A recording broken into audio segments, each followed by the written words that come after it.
Daha yollarına çıkan başkası, daha gözlerine bakan başkası.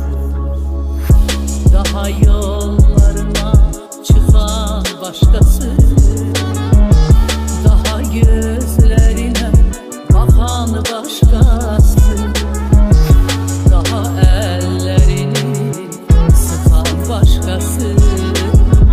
Senin hasretini çeken sevmem.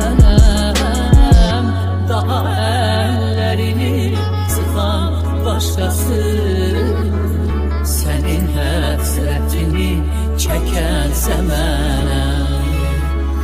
Çılça gülüşe gelin diyelim, daha başkasıdır gülüp başkası. Ya çılça gülüşe gelin diyelim, daha başkasıdır gülüp başkası.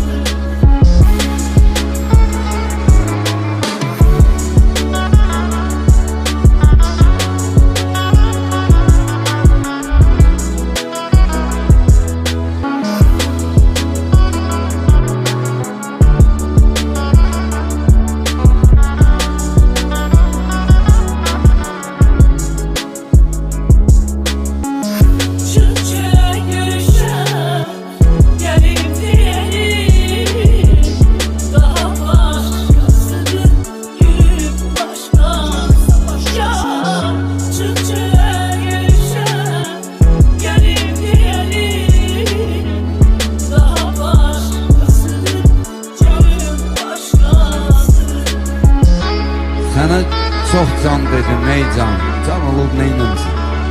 Demə canan özüvə, canan olub neynəmsən?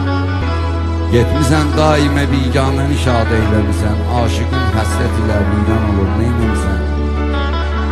Bivəfasan gözəlim, səndə vəfa görməmişəm. Göz yaşım hər tərəfə lehsan olub neynəmsən?